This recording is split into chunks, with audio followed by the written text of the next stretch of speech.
inside that pussy, I be killing that shit. Killing. I'm in savage mode. I'm in savage mode.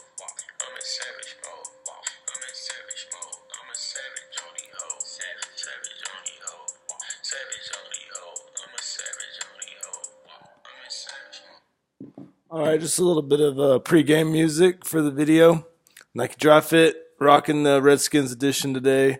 I got about 20 of these. I'm trying to collect them all. You know, I don't hate. You know, I like them all. You know, I'll wear them all. You know, so, anyways, all right, let's talk about Wildcard weekend.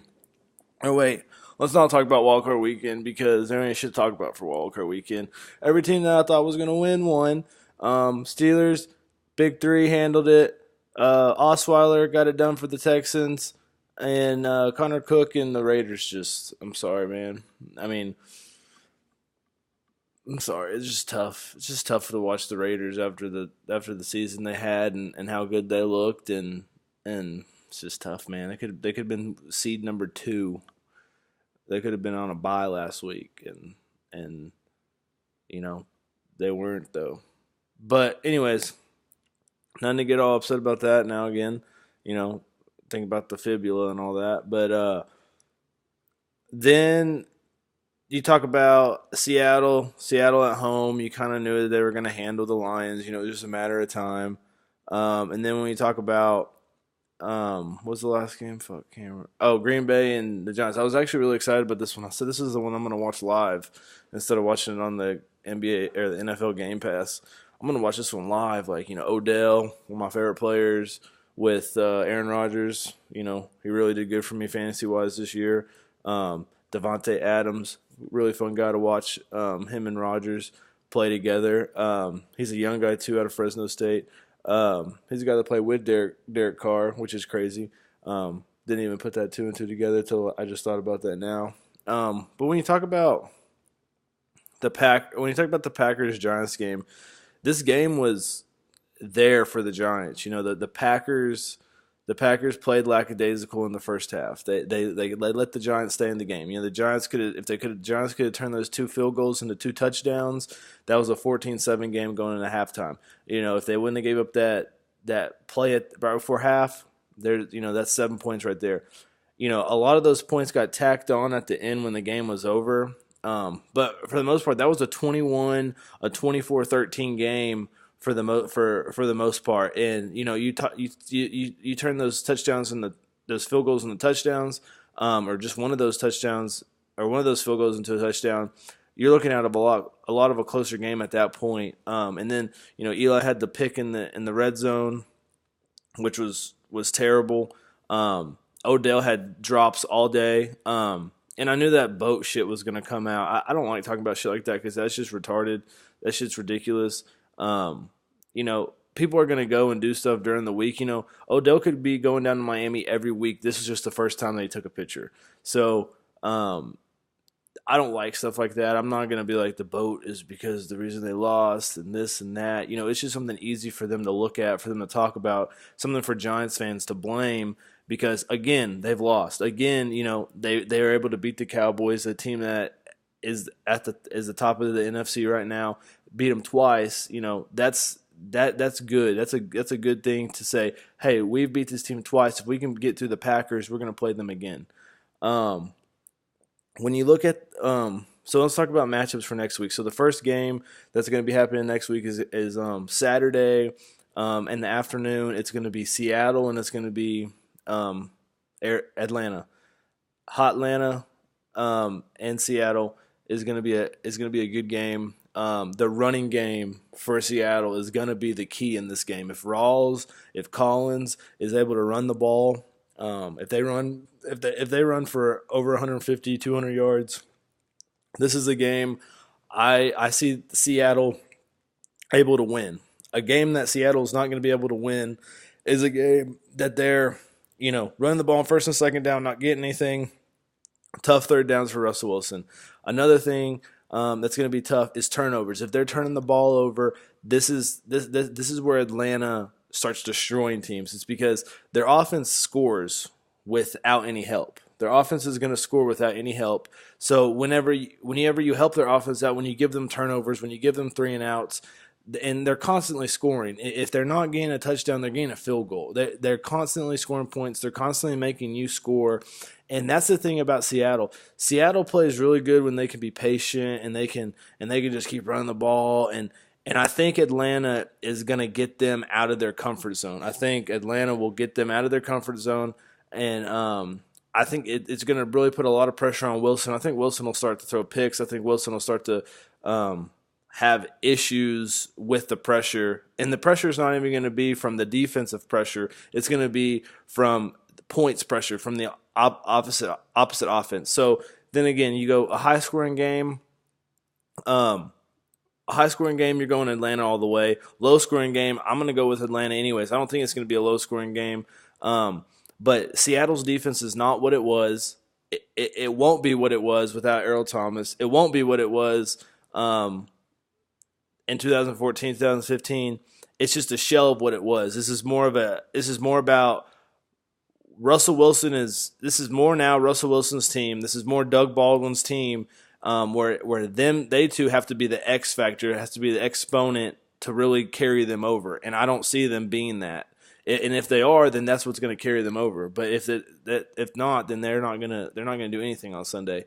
So the other matchup that's going to be on Saturday night. I wish this one was Saturday afternoon instead of Saturday night, so we just get this one over with.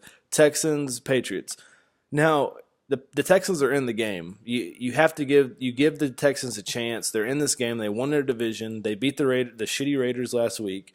You give them the opportunity. You give them the opportunity to play the game. They've made it to this point. There's no other team other than the Texans that have made it to this point, and they get the Patriots. That's their reward. You get to play the Patriots, and so Osweiler gets a huge opportunity. My thing is I felt Osweiler was a better option than Savage the entire time. Now Osweiler deserved to be benched. Osweiler had not been playing very well. When you were a Texans fan, you said, "Is Osweiler going to be the guy that's going to get us a playoff win?" You know what I mean? And you said no. Like, this guy is not going to be the guy. We paid this guy way too much money. But at this point, you've already done it. You've already paid him. He's got the money. And, the one thing I do love is the Jaguars won't bench Blake Bortles. They'll just let him play, let him continue to make mistakes because they know he's the guy. And Brock Osweiler was kind of in the same way. He fucking turnover machine, throwing picks everywhere, just fumbling the ball. Them benching Osweiler made Osweiler realize, oh shit, I can be benched. And then the way Savage came back and the way they were going to start Savage in the playoffs, Osweiler watched his starting position flash before his eyes. He got to realize, oh shit, I might be a bench warmer for this team now. You know what I mean? Oh shit, like in my mind the whole time I said, there's nothing that Osweiler can do. Osweiler's dug his grave. He's got to sit in it. But I was sitting there saying, as a football guy, Osweiler is a better option than Tom Savage. Tom Savage is not ready. Tom Savage doesn't look ready. And Tom Savage is not your answer. Tom Savage is not going to be your guy that's going to be in your future. Tom Savage is not going to, you're not going to pay Tom Savage a bunch of money next year and he's going to be your guy. So why waste, Osweiler is your best option. Your best option is Osweiler. Just start him. Thank God, Savage got the concussion because I was praying that something was going to happen, that Osweiler was going to get the, get started. And Osweiler played very well in the game. He didn't throw for a whole lot of yards, but he did. You can tell he grew from those two or 3 weeks that he was out. He started to utilize Hopkins more. He'd never utilized Hopkins. Him and Hopkins were off all year. Hopkins had, I think, 44 less catches this year than he had last year. He had 300 less yards last year. He had 300 more yards last year. He had 7 more touchdowns last year, I'm pretty sure. They have not used Hopkins the way they need to use Hopkins. Okay, let's get back to the game for the Patriots, though. They really don't have a shot. I'm not saying that the Texans have a shot. I'm just saying they're in the game. they're going to go out on the field and they're going to play the Patriots, and the Patriots are probably going to knock the shit out of them. But the thing is, they're in the game, and a way for the Texans to really stay in the game is their defense. The defense, Clowney's going to have to play well. They're going to have to create turnovers. But it's just one of those things you don't really see happening. I'm not going to waste a lot of time talking about it. And future-wise for the Texans, you've already said you're going to keep O'Brien.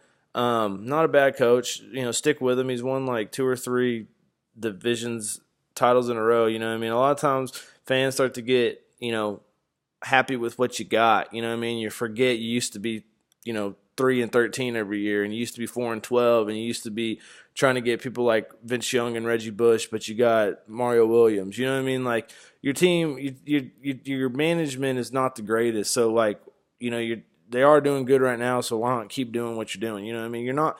The thing is, I said when the playoffs started, you're not winning the AFC unless you're the Steelers, unless you're the Chiefs, or unless you're the Patriots. You know what I mean? Those are the only 3 teams that had a shot to win the AFC. Okay, so then let's go on to Sunday. Sunday we've got a great game. We got 2 great games, honestly. So we're going to start off the day on Sunday with Pittsburgh and Kansas City. A great AFC matchup. 2 old school AFC teams. I love this matchup. You got your game manager, Alex Smith. You got your big gunslinger, your big offensive lineman, Big Ben Roethlisberger at your quarterback positions. Just 2 guys that at this point are vets in the league. Ben Roethlisberger, he's been doing it since he was a rookie. Alex Smith is a guy that he was a number 1 overall pick. Was the guy for the 49ers, didn't pan out. Kaepernick took over, and he has made the most of his career in Kansas City. He's one of my favorite guys to watch, week in, week out, the way he's a competitor.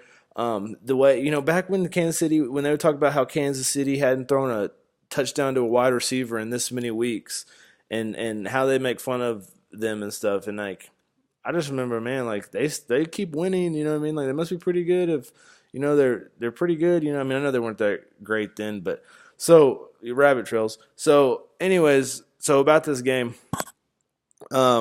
as always, it's going to be, something they don't talk about as much. The Steelers' defense has been really at times they've been bad, but like last week they were really good. They've got some good guys on their defense that hold them together. You talk about James Harrison, you talk about Lawrence Timmons, you talk about Mike Mitchell. Those type of guys, are kind of glue on that defense. To keep that defense intact. And I really think that, Brown, Bell, Ben are the 3 that, get the win for you. But, I really think that defensive unit is better than they're talked about. Is better than people give them credit for. Now, the matchup between the Steelers and the Chiefs are going to be it's going to be the Steelers offense against the Chiefs defense. That's going to be where the game is won and lost. Now, one thing I will say, I've watched a lot of football all year, and the Chiefs play very, very, very, very good offensively in the first half. I've noticed that they will have these games where they score a majority of their points in the first half. They get a pretty good lead, and they sit on the game. So this is something to watch for in this game. If you see this, if the Chiefs get off to like a 14, a 17-3 lead, don't turn the game off or don't think that this game's over. I mean, you probably won't because Big Ben's playing, but they've been doing this all year. You look back at their last 6 games, you can probably look at back. Their offense doesn't score in the second half very well. It's almost like they start at the game and it's like their game plan's great and they get a couple of possessions going and they win. They feel like they're gonna win and they feel like, oh man, our offense is just great. You know what I mean? This is just gonna keep going, and then boom, it gets stagnant. It gets stagnant. And they start kicking field goals. They start not scoring as many points. So games that I can remember this vividly, when they played the Broncos, when they played the second time they played the Broncos, when they played the Chiefs, or when they played the Bucks, they couldn't score any points in the second half. When they played the Falcons, the only second half touchdown that they had against the Falcons was a fake punt by Albert Wilson that got to the end zone, and then against the Titans, they lost that game. They were up like I think 17-3, or I mean they were up by a good amount of points, and then like they allowed the Titans to come back and beat them. So that's something to watch for. And so here's another thing: if the Steelers come out and the Steelers are playing really well, that's going to be bad for them, because you already know that the Chiefs don't score a lot of points later in games. You know, they kind of jump on opponents, and then they hope that their defense is going to be able to shut the other team down. So you know, Travis Kelce should have a huge game. I'm gonna go out there and say I don't think Tyreek Hill will have a punt or kick return touchdown. He may have a receiving or a rushing, but I think that they will not kick to him. You know, I think he's done enough damage this year that they won't kick to him. Another thing that you forget about the Chiefs, and you know, people don't talk about it, they don't have Jamal Charles, they don't have their starting running back, and they've been able to get it done all year. That shows, you know, they're a very good team. This is one of my favorite games from the week, I would have to say.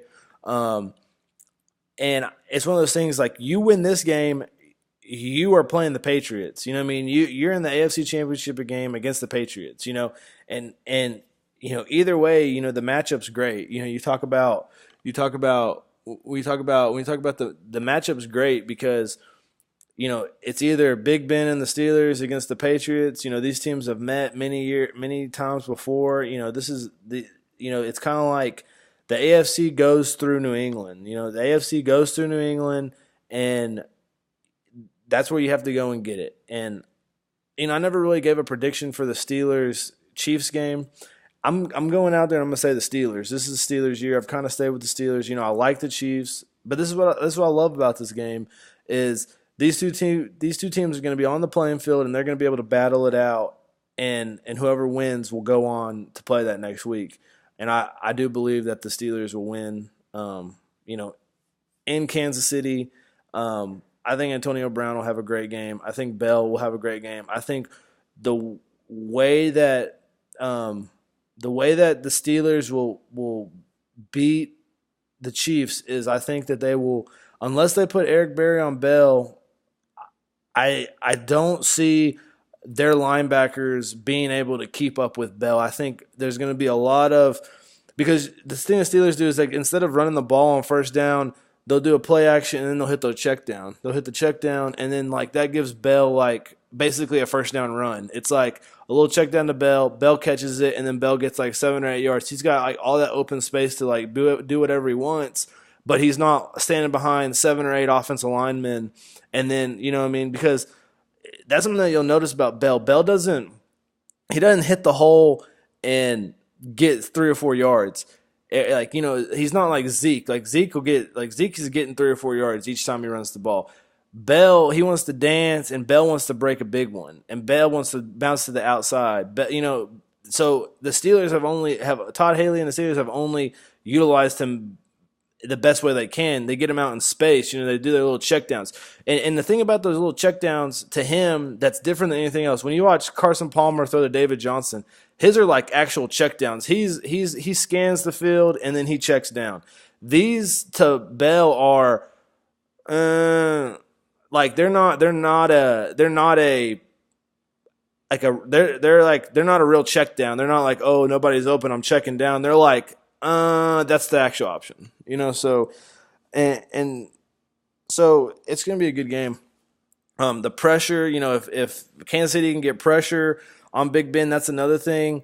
But I see this one being about 24-17, and I see the Steelers winning. Okay, so game of the week, game of the year. Hopefully Dez will catch it this time, or hopefully Dez won't have an opportunity to drop the ball this time. So we've got NFC division game number 2 between the Green Bay Packers and the Dallas Cowboys. We're not going to have Ice Bowl 3.0, but we are going to have a great game. Aaron Rodgers is playing at the height. At the height. I won't say the height of his career. That's a little much because he's probably done that. But Aaron Rodgers is playing at a very high level right now. When people talk about who's the most talented quarterback in the league, and you say, "Well, Aaron Rodgers is more talented than Tom Brady," and it's what he does. It's how he does it. It's he makes it look easy. Brady is just like.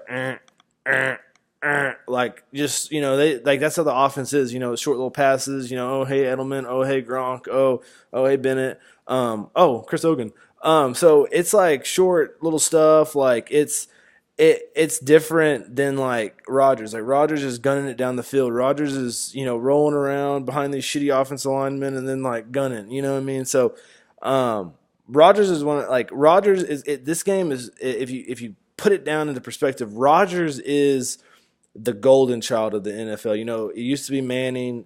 Brady, you could say Brady's that guy, but the things that happened the last couple of years, you can't really say Brady's that guy. Who's the guy on all the commercials? Who's the guy that everybody loves? It's Aaron Rodgers. So Aaron Rodgers, the most I'm going to sit here and say it, the most popular guy in the NFL. He's the most popular guy in the NFL versus the most popular team in the NFL. Which is the Dallas Cowboys. So we've got a huge game, and I wish it was in Lambeau. I'm glad it's in Dallas, but it would be cool if it was in Lambeau. What this game is going to come down to is the Packers defense. The Packers defense. If the Packers defense plays like they do against the Giants, if the Packers defense plays like it's played the last 4 or 5 weeks of the season, I think the Packers are going to win this game. If the Packers play like they did when they played them in week 4, week 5, this is not going to be a good game. This is going to be this is what I'll say. The Cowboys are not as good as they were week 5 through 8. The Cowboys week about 4 through 9 were fucking monsters, and they look like monsters. They've kind of cooled off, I will say. And I really don't think the Cowboys are going to win this year. I really like the Cowboys. I really think the Cowboys are going to win next year. The thing is about this game is Rodgers is too hot right now. You don't fuck with Aaron Rodgers when he's this hot. Now, no Jordy Nelson. If there's no Jordy Nelson, he took a really, really hard shot to the ribs, and he could have some broken ribs. He could be out. But that's the thing. They played that whole game without Jordy Nelson, and they struggled those first couple series without him, but he started to get it to Devontae Adams. He started to get it to Randall Cobb. Randall Cobb had 3 TDs. When was the last time Randall Cobb had 3 TDs? I don't even know if he had 3 TDs all year. Geronimo Allison, Jeff Janis. These are guys that are going to get it done. These are guys that, the Cowboys defense, it's good, but the Cowboys defense, I feel like, is more – they're based off, hey, if you're going to run the ball and hey, if you're going to be balanced, I think Rodgers is going to have a good game. I think this is going to be probably game of the year. Hyping it up as game of the year. And I look at it as Rodgers is going to go into Jerry's world and Rodgers is going to fucking get the win. That's the way I fucking look at it. Rodgers is going into fucking Jerry's world and Rodgers is getting the goddamn win. That's how it's going down. And then he's going to go to fucking Atlanta next week, and he's going to get the win there. And then he's going to fucking play Brady in the fucking Super Bowl. And, it's for all the fucking marbles. All the fucking marbles on that one. I don't know who's fucking going to win. All right, so it's Monday night. We got Alabama, Clemson tonight.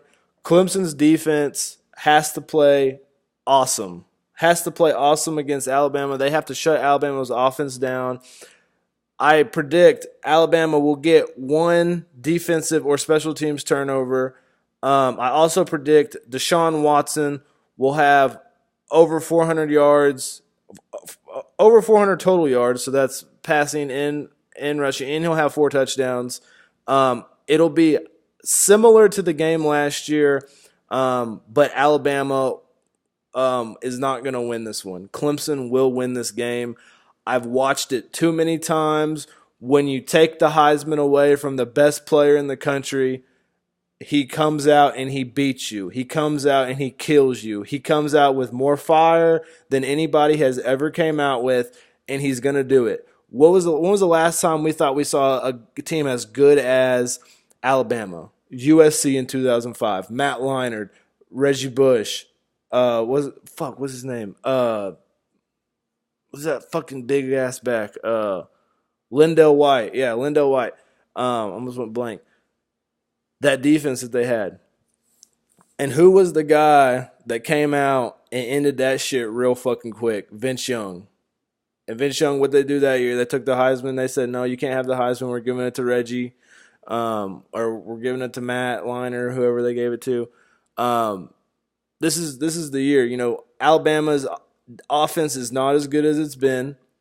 Clemson, they have been a turnover machine this year, and that goes right into Alabama's favor. But I think I really do. I think, you know, this is a rematch of last year. This game's already happened once before. This isn't, hey, you know, we're playing Alabama for the first time. They've already done this before. You know what I mean? And I don't think that Clemson has as good of a team as they did last year, but I don't think Alabama has as good of a team as they did last year. They have two of the best coaches, and that's what's got them to this point. And I really do think Deshaun Watson, my favorite wide receiver prospect, Mike Williams, will go off tonight. He's gonna moss somebody. I'm telling you right now.